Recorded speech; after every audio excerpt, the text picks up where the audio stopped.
Good afternoon, everyone.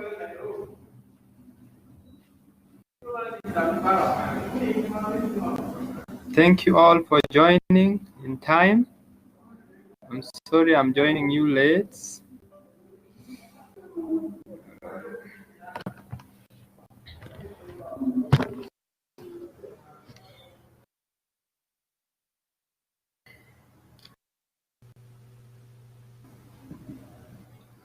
Today the number is very good, very encouraging. Okay.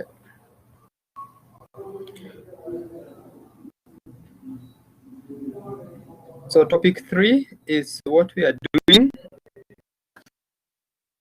We are going to study our topic, and I want to believe that everyone is conversant with topic 1 and topic 2 that we discussed last time. And if that is the case, then I would just want to move to the next topic. If there's someone who has a concern with the topic we did in our last class, topic 1 and topic 2, if there could be a concern, I would be glad to attend to it. And please take note that we have CAT, we have exam. I'm pleased to inform that we are going to do our CATs in the portal on Friday. Friday, we are 1 day away. That will be on 22nd. So we will have a CAT on Friday, 22nd. Please plan to be there, attend to the exam, and it will help you lay a background on how to do the end of semester exam that will be following thereafter towards the end of June or beginning, sorry, not end of June, but beginning of June, because certificate will be starting a little bit earlier. So please take note of that, ensure you are there so that you are not locked out for the examination. I hope that is clear with everyone. If someone is not clear with me, just ask so that I make it clear, or we can look at it towards the end of our session. But I want to emphasize that we have a CAT for all units, not only for this unit I'm facilitating you in. All units you are doing, public relations, research methodology, employee sourcing, industrial psychology. Which one am I forgetting? Labor economics. Yes. So please ensure that you are there. Away from that, I can then move to our today's topic. And today's topic is about approaches to industrial psychology. Approaches to industrial psychology. Many of us are typing. I don't know whether it's because of the exam or there are some comments or new approaches that you'd want to share with us. Maybe let me see a few who have typed so that I can know what it is. All of them on Friday. Yes, all exams. Lydia, welcome. I can see you saying you've just joined. All the exams will be done on Friday. Yes, Lydia, thank you. Thank you. One thing I've liked with this class is that most of the members are willing to assist those who are not following or those who have a challenge. That is very encouraging. Please don't always or ever let your colleague remain behind. Always move together as a team. All the units, 5 of them, will be done on Friday throughout the day, the whole day, from whatever 8 up to 5. Yes, all the units will be done. So please take note of that. Anytime within the day, you can log in and do the paper. Thank you. I hope my voice or my sound is okay, and the video and the The document I've shared on the portal is fine, or on the screen is fine. Everyone can access it or can see.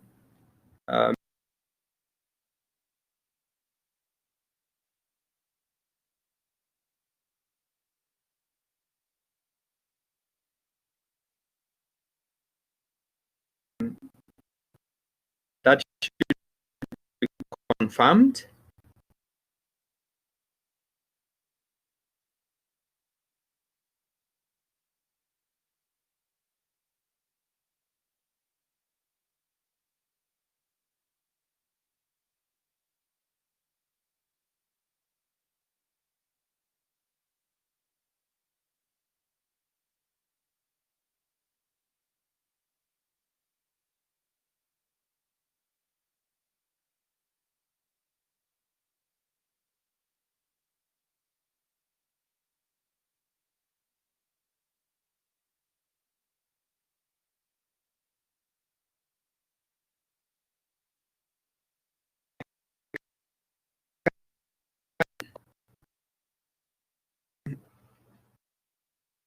You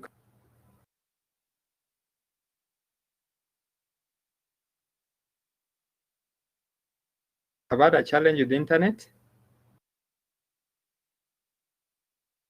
Okay.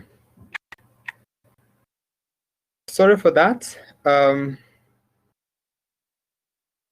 hope it's back. There was some interruption.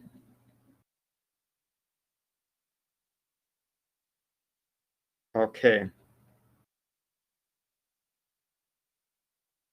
So we are looking at approaches to industrial psychology, and the approaches are very key. The approaches are very critical. If you look at what I've shared in the notes, it confirms to you that an approach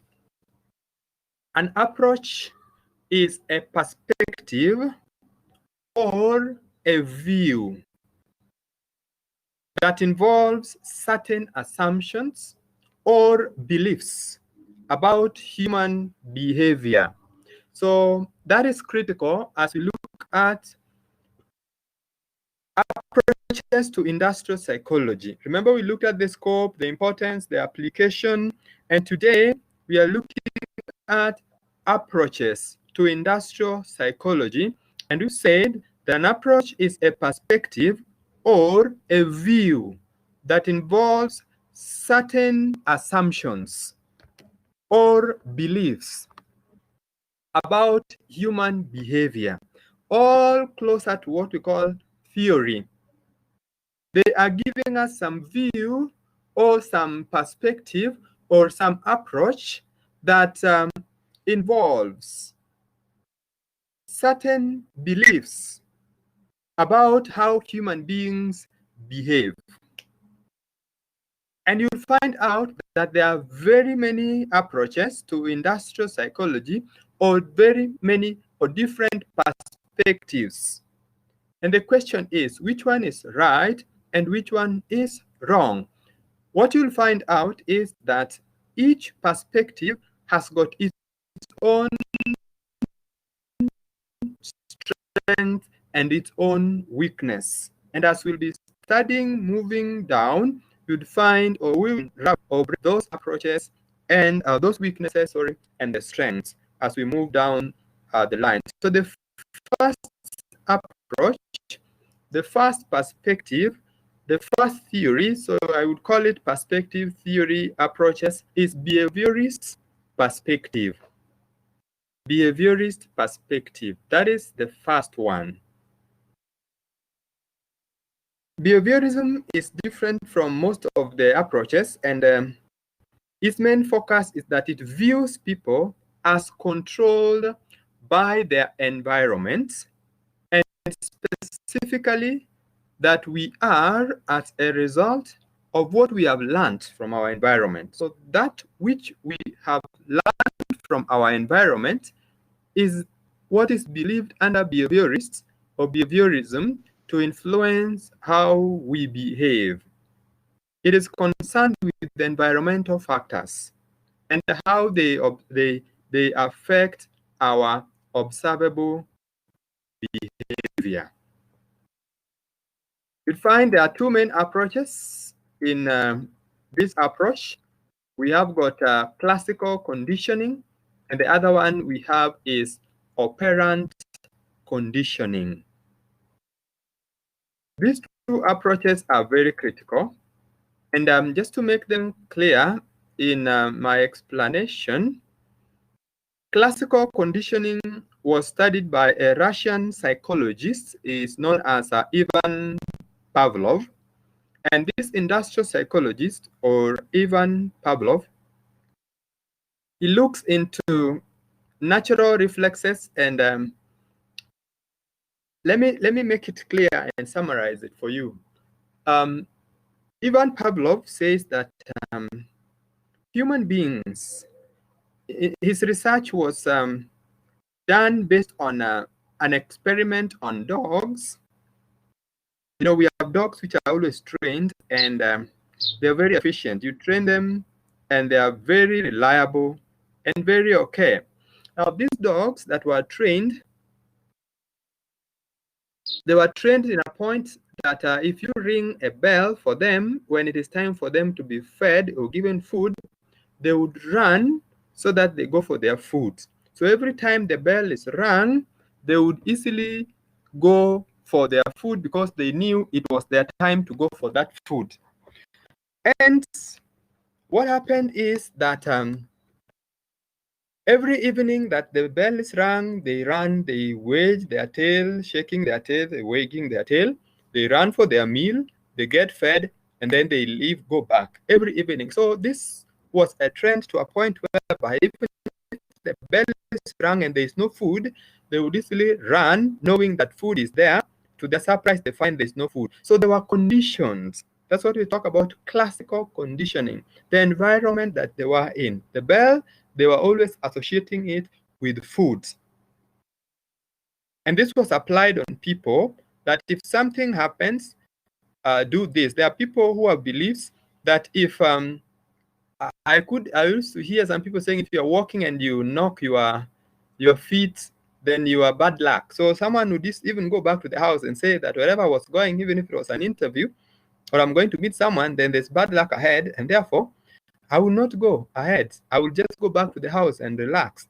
So that is the belief that some of us have. I hope it is not with us, but that is what I'm referring to, or we are referring to, as far as Ivan Pavlov. There's something that is conditioned in us, and that is critical. Then the next one we have is now the next one is by somebody known as B.F. Skinner. Now, B.F. Skinner says that human beings, we are part of these human beings, that they are motivated or they are influenced based on just their environment in three ways, which I want to summarize. He says that the human beings need to be reinforced under operant conditioning. He's the one, B.F. Skinner is the one who investigated operant condition of voluntary and involuntary behavior. And he says that human beings can be reinforced, can be pushed in three ways. One, positive reinforcement. Two, negative reinforcement. And three is punishment. And I want this to be clear. He says there is negative reinforcement and there is positive reinforcement.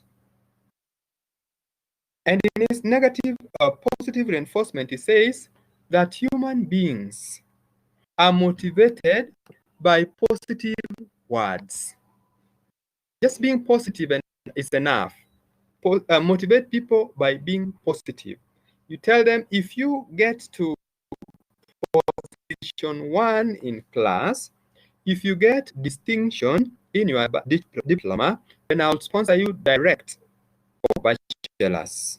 A promise you can be given by your those who are paying your fee or responsible for your fee, or someone who wanted to pay and realize someone is paying, so they say, if you get this, I will take you to this institution. There's positive reinforcement. Some time back, there's a parent who promised the daughter that if you get this degree or this grade in Form 4 or high school, I'll buy you a car.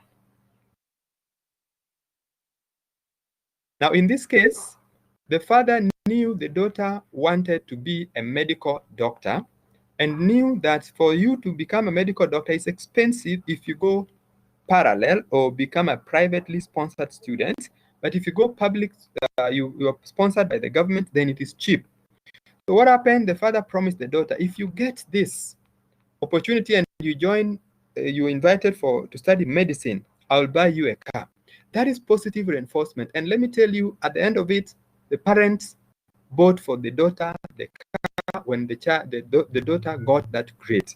Because the father knew that buying a car, you would even spend, let's say, even if it is 800,000 or 600,000, whichever, 800,000.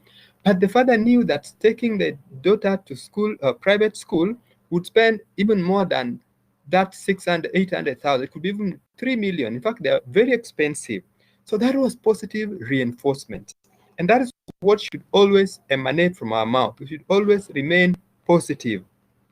Negative reinforcement is a case where you tell somebody that if you don't get this and that, if you fail to get credits, I will not sponsor you again. I will not pay for your next semester's fee. And you see, at the end of it, you don't fail to get that because you know there's going to be stoppage. So you don't fail. You push until you get that grade. In our high school, we had parents, and primary school where parents would tell their daughters,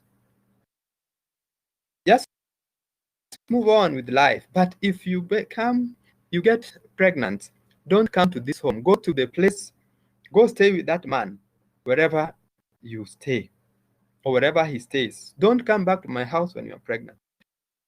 So the daughter will try very well, as much as she may not listen to the moms, or they are not in good terms, they are not getting each other, the daughter will try not to get pregnant. And even if she gets pregnant, she would go the wrong way of aborting because there is some negative reinforcement, but she'll try her best not to get pregnant. I'm just using these approaches for us to understand what is at play for us. I'm not sure whether those are happening today, but they used to happen. So I'm not sure about our situations back at home, and more especially now that we are at home. And punishment now is when you do it wrong or don't do it the right way, you are punished. Those days when you are coming from school, we carried our report cards. If you have performed poorly, you know there's punishment. So that is what we're talking about. The environment around us and what happens in our environment influences how we handle day-to-day matters or day-to-day situations. After behaviorists or behavioral approach, we have psychodynamic perspective. The psychodynamic perspective was developed by somebody known as Freud, F-R-E-U-D. And Freud believed that events in our childhood can have a significant impact on our behavior as adults. That which happened in our childhood while we were young has got an influence in our life as we grow up and get to be adults. And Freud believed that people have little free will to make choices in life. And instead, our behavior is determined by the unconscious mind and childhood experiences. Better still, just to get further before I summarize it, he is the founder of this Freud is the founder of this psychoanalysis or psychodynamic approach, and he explained that human mind is like an iceberg with only a small amount of it being visible. So that is what he says, that human beings or human minds is like an iceberg.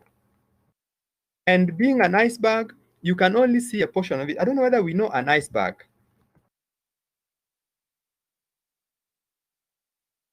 Anyone of us who knows an iceberg? Who doesn't know an iceberg?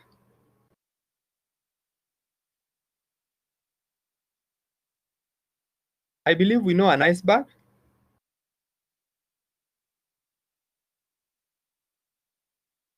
Anyone who knows an iceberg? Or who doesn't know an iceberg?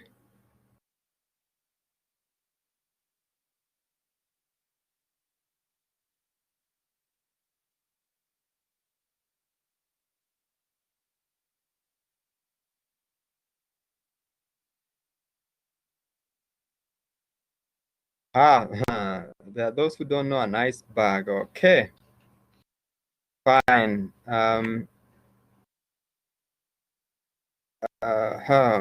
Iceberg.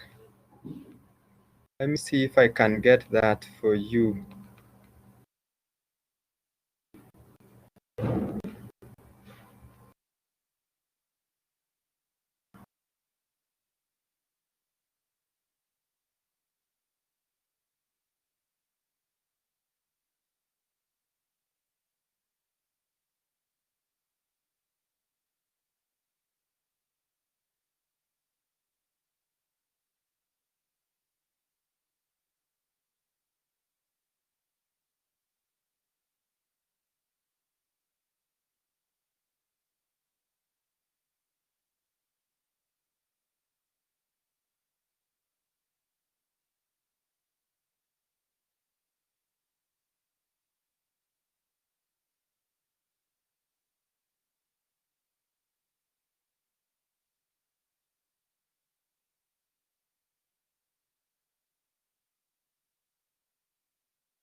Sorry, my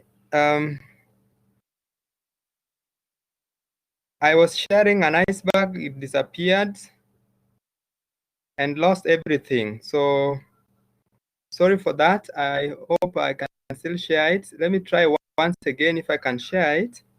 I'm sorry for that. Let me try and share the iceberg once again. I hope it will not hang now.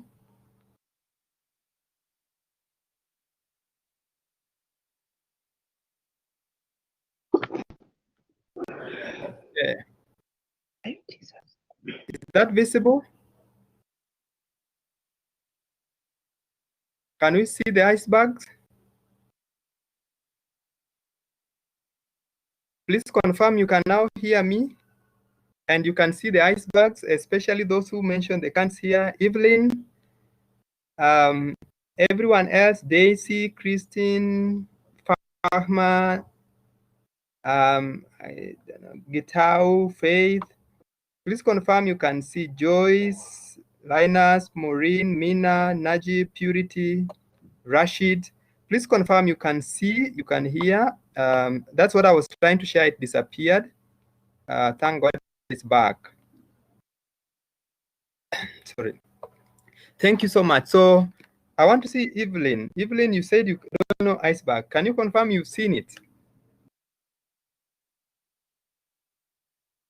Okay, I'm waiting for that. Now, this is an iceberg. And according to this theory that we are looking at, the theory states that human mind is like an iceberg with only a small amount of it being visible. That is our observable behavior, but it is in the unsubconscious, submerged mind that it has the most underlying influence on our behavior. So if you look at this, you'd find, oh, thank you, Evelyn, and the rest who are maybe quiet and they don't know iceberg. If you look at this iceberg, what we are seeing on top is so small as compared to what is at the bottom or below the water surface. And those who have heard the story of Titanic, how it sank, we are told from what I heard and read elsewhere, is that it sank because of an iceberg that it hit. From the top, you could see it, and you feel like it is so small, and it has got no impact. But as you move on and go to something huge, and so much is hidden at the bottom of it. So that is what we are looking at here. And it says human being, a mind is like an iceberg. When I meet one of my students out there and ask them, how are you doing? I'm fine. But deep inside you, you are not fine. You meet someone out there, how was the day? It was fine. How are you? How's the going? The going is what is okay. But if you go deep inside that person, you'd find that the person is not fine. If you look at the one I'm pointing at, if you can see the pointer, I can get my pointer. If you can see the pointer, what is at above and what is below, if you look at the shadow or below it, it is so huge at the bottom, deep below the surface of the water, but on top it's something so small. So that is what we are looking at when we are talking about the human mind is like an iceberg. And to relate this with what he says is that the childhood experience has got an impact on our adult life. And some of the examples could be if you're brought up or if you went through, maybe I've heard of ladies saying that I'm not going to get married. I hate men. Why do I hate men? I was raped when I was young, or my sister was raped when I was young, or I hate policemen. Why? They raped my sister or my brother, in that case, if it's the other way around, under my watch. And therefore, I would never love policemen, or I would never love men. So I'm not just going to stay alone. I'm going to stay single. I do not want to get married. That is the experience that we are talking about. So he says that the experiences we went through when we were young has got an impact on our behavior when we grow old. So that is my summary of the psychodynamic perspective, where he believed that in our childhood experience, or our childhood experience can have a significant impact on our behavior as adults. I don't know whether someone has an experience of the same from someone or your own experience. It could be something even positive. It may not necessarily be negative, but it's even positive. The experience you went through while you were young has shaped your life in the adulthood, or is shaping your life on a daily basis. Or you had someone saying, this is what happened to me when I was young, and it is what I still cling to, I believe is the case with life in itself. Then the other one is on the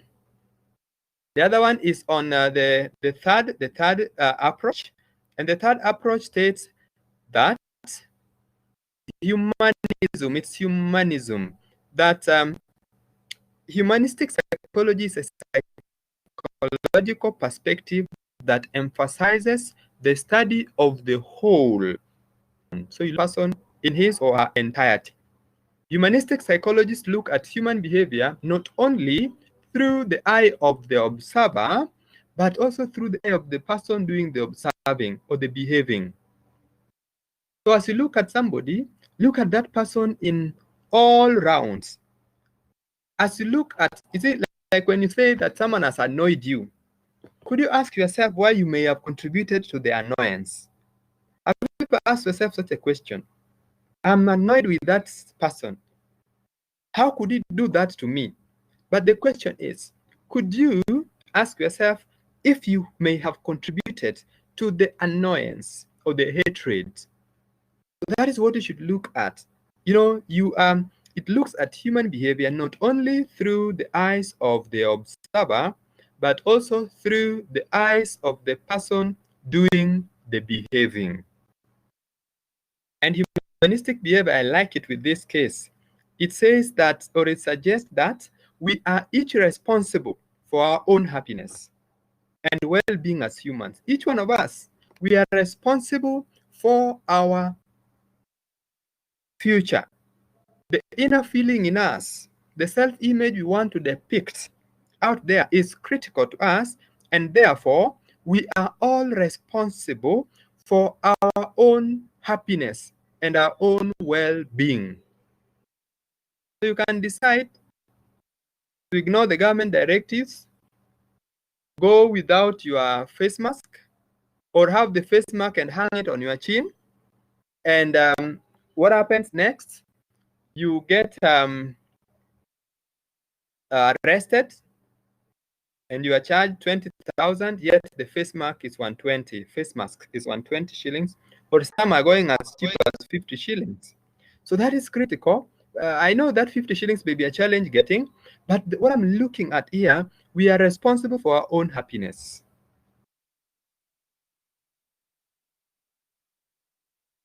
You decide to hate everyone around you, you will have a hatred. You decide to love everyone around you, like we are told, love your neighbors, love yourself. Love those who hate you. Those who love you already love, and there's no difference. When you love those who are your enemies, that's when you're making the difference. You can make that. It's up to you to decide. We have control over our own well-being, our own happiness. We are the ones who controls it, and therefore this is important for us. It says further that we have the innate, the inborn capacity for self-actualization, which is our unique desire to achieve our highest potential as people. The highest potential, self-actualization.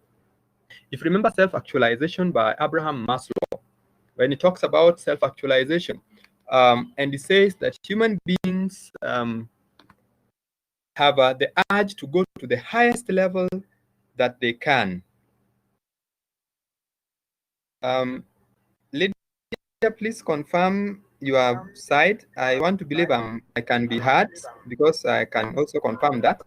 Unless it's low, Lydia, please check your volume or your microphone. And any other person who may not be hearing me, you can say that so that I adjust. Okay, thank you, Lydia. So the innate capacity is in us for realizing our self-actualization level. And that is where every one of us desire to get to, though it may be a challenge. And remember, even as we look at the theories, there are theories on humanistic psychology that came up. And those are two. We have Carl Rogers and we have got Abraham Maslow. And you know, Abraham Maslow is the one who takes us up to the self-actualization level and the highest level that human being should gain or can gain. Number 4 is cognitive psychology.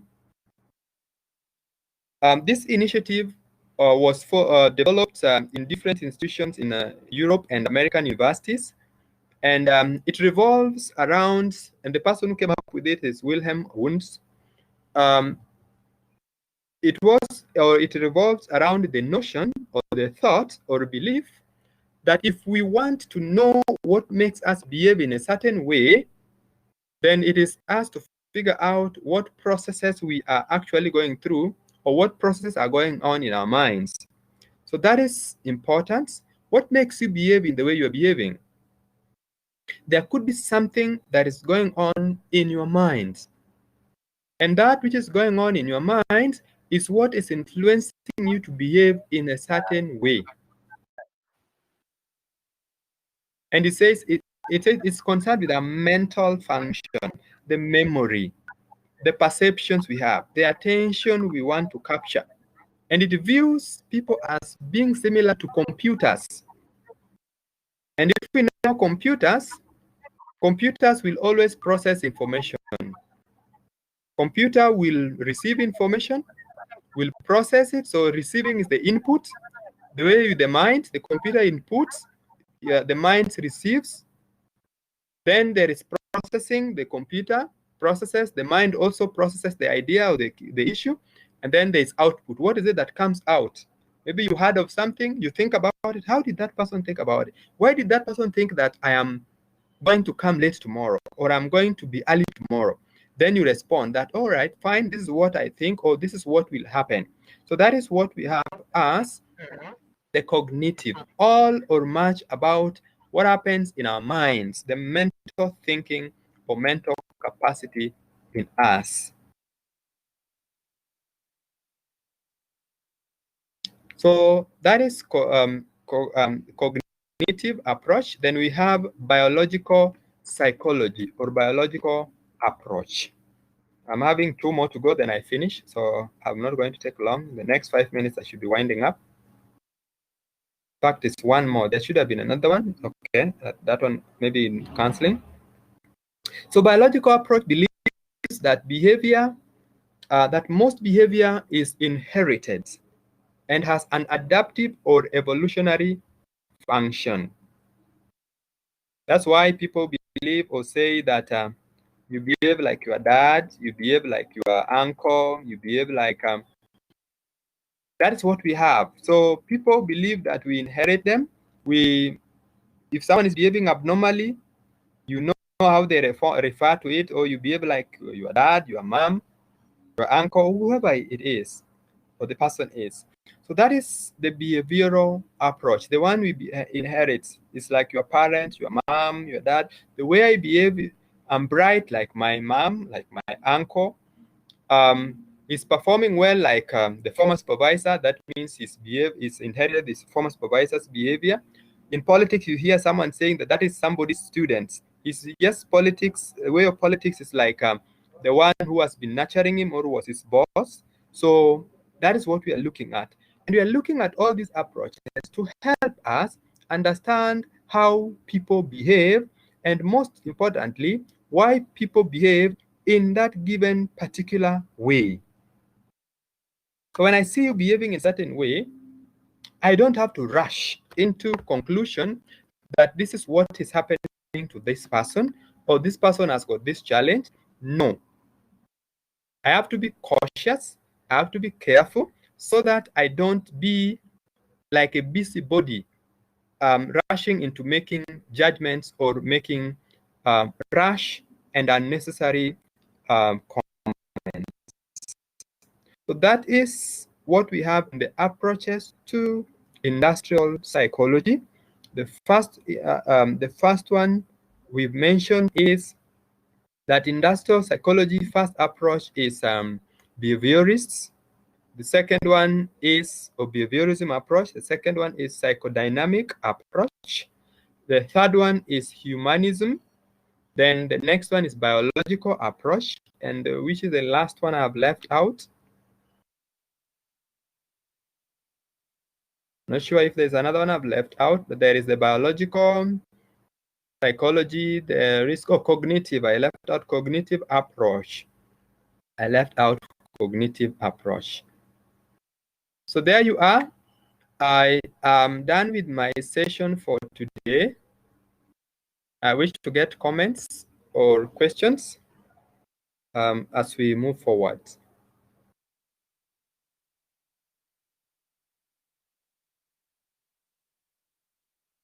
Any question or comments?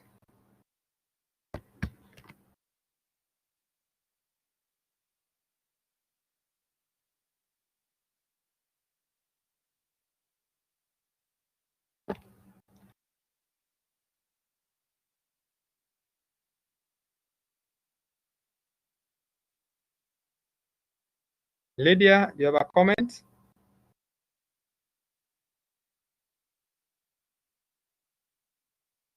Anyone with a comment?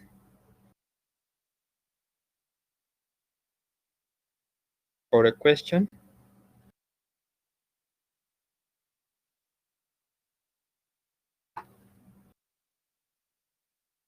Lydia, I can't hear you. Lydia, you can unmute if you mute, or ensure you connect your microphone so that I can hear you.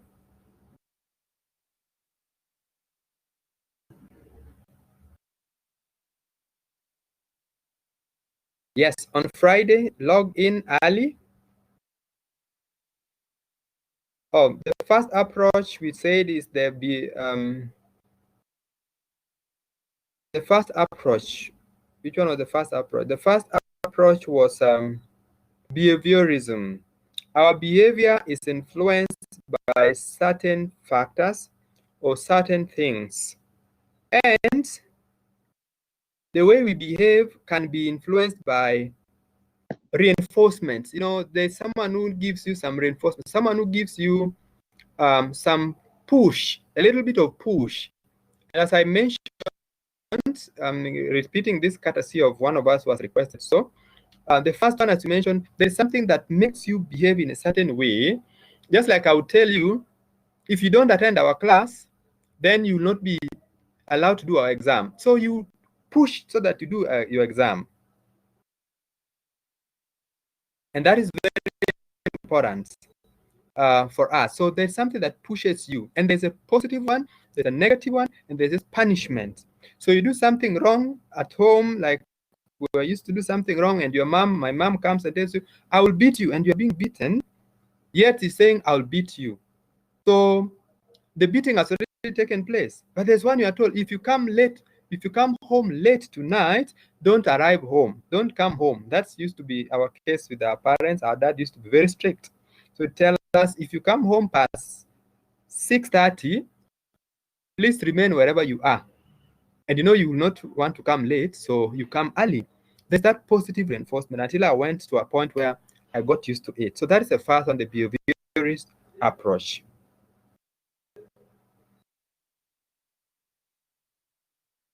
I hope that's okay, Faith, and any other person who joined us late, and those who have just joined. There is on Friday, just open the portal at your earliest time. If your timing is okay, early in the morning, open the portal, get there, you'll find your exams ready, do the exams. The exams are multiple exam questions, and there's section A and B. So I'm looking forward to have mine out of 20. Section A is multiple, just give us the right answer. Multiple choice, then the second part of it, or section B, is a question where you're going to respond to. It's like a case study, and then you respond to it. It's out of 20 marks and it's compulsory, all of them. The same will be the case with the end of semester exam. They will be compulsory, all the questions. For now, let's focus on the CAT on Friday. It's like a pilot for us to do main exam, because we don't want to take you for main exam before you get to do a background or have a foundation for us. Then the next person. All right, thank you, Eric. Lydia is excusing herself from forum. Fine, Lydia, I will mark them later.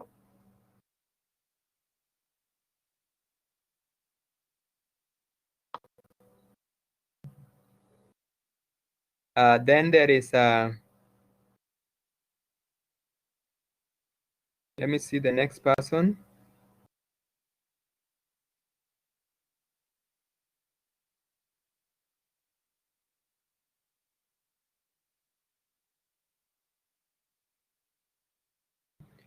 Report early, what do you mean? Oh, okay. When I said report early, is that there could be some of us.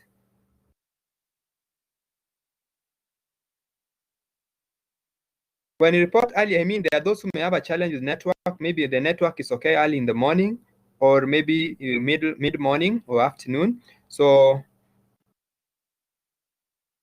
so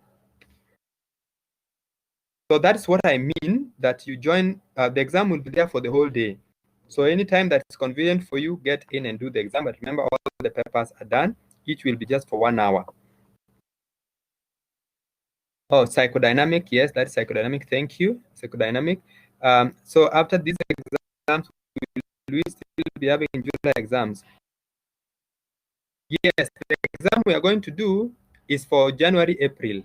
Going to do online is for day one, this Friday or 22nd, is only CAT as a pilot to help us do the main exam.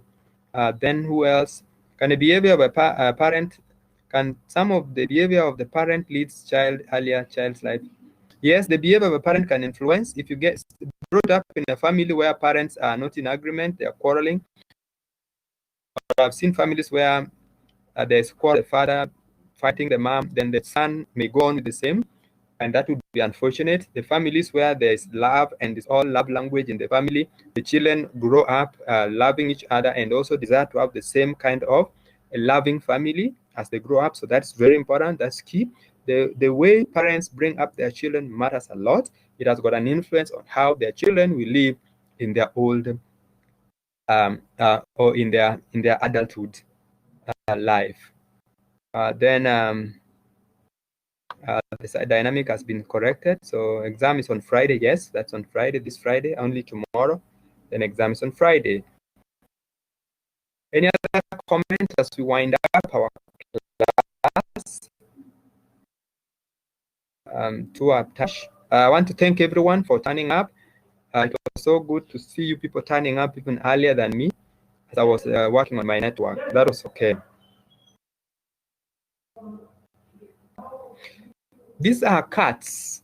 They are going to be recorded as part of July, August cuts. So let's take them serious. Let us not miss the class, the exams. Please be there. Even if you have a problem, please be there. You'll get to the portal for exams. You'll find there's a portal where it's written, like last semester, there are those who are doing performance management. You log in, performance management exam. You find where it's written in the portal, performance management exam. If you go to the rest who are doing SEM 2, you'd find there is economics exam. So you'll find January, April economics exam in the portal. Then you get there, you'd find the exams. January, April exams will be done online. The way you are going to do CAT is the way we are going to do January, April exams.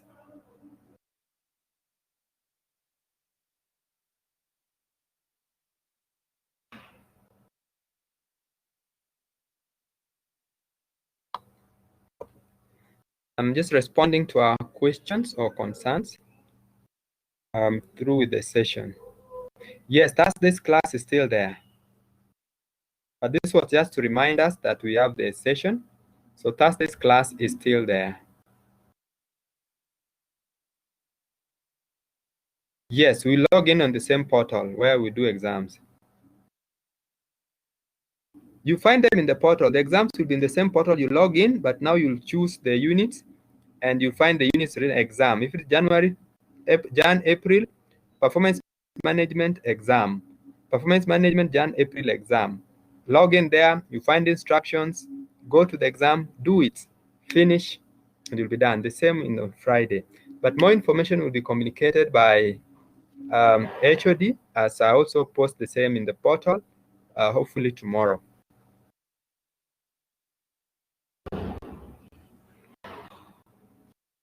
I am taking the attendance here. Please, you can go back to the portal and do the tasks that I'm posting after this session. I'm going to post some tasks in the journal. Please be doing them. Please be doing them. Najib, the cut is tomorrow, but 1. After tomorrow is cut. Yes, this month of May is when we are doing our cut. Who has not communicated? Today I have not seen Mina communicating, Maureen. I've not seen Gitao, I think, I don't know that I saw your post. Thank you, Christine. There are those I have not seen responding. Just a post is just okay. Mina, I've seen Amina, but I've not seen Mina. If I'm right. Oh, Mina posted some time ago. Maureen posted some time ago. It's okay. It's okay. Fine. Then that's okay. Oh, thanks, Gitao. That's okay. Thank you, Mina. That was good. Thank you, Mina. Rahab and Mina, you are the ones who are finishing. Thank you, Mina. All is well from your side. Rahab, please go through our notes. You'll find the same video in the portal. The same way you clicked on it, you'll click and you find the recording below it. So you can see what what you missed out on. But the attendance I'll post, and other tasks, I'll post them right away after this session. I want to wish you all the best. Please, no one should miss our exam. Just attend the CAT. It's good to attempt it. Don't miss. Ensure you are there. We hope I'm wishing you all the best. And much we will hopefully say tomorrow. But mine is to wish you well and have a blessed day. Unless there's someone who wants us to remain in the portal, I allow sometimes you can remain in the portal. You engage. And by the way, you can always converse. Like if you join in, I would even give you 3 minutes to join in. Before I join, you can interact and just talk. Like I'm talking, you can talk to one another. It's encouraged. I can always allow those 2 minutes, 5 minutes. If there's something you want to discuss, I still allow that discussion. With that, I beg to end it there. But if there's someone who has a comment or concern, I can remain behind for 2 minutes. Yes, like those who are still typing. Then I would sort out your case or issue. Thank you so much. Anyone who still has an issue or still typing, just go ahead. Unless if it is for everyone, they will see it. Those who will still be in. But those who may have a challenge with bundles, it's fine. We release you and allow you to leave. Thank you so much. Purity, you would want to say something? Do you?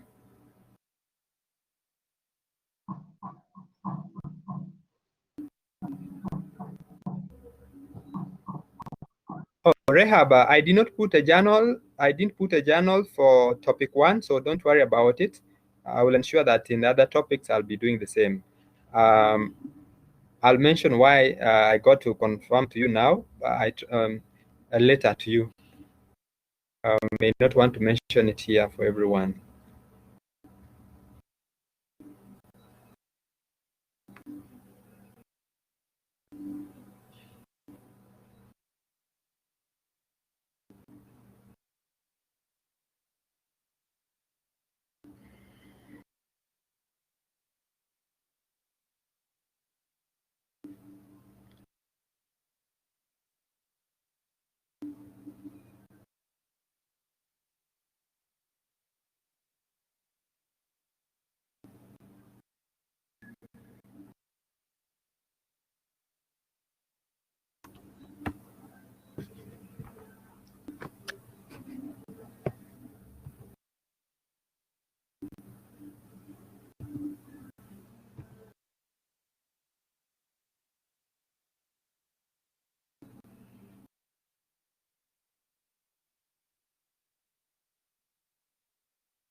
Yes, Rehab, your case is that the exams are done, each unit will be like, let's say 1 hour. So as soon as you start doing a unit, do it and finish.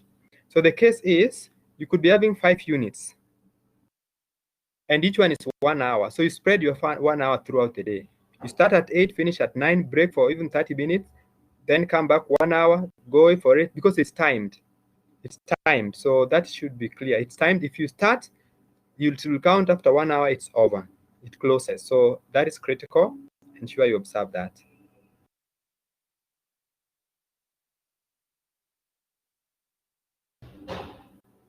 I hope you got me, Rehab. And any other person might have had a challenge with that. It's okay. Thank you so much. Have a blessed day. Let's meet in the portal for a short while.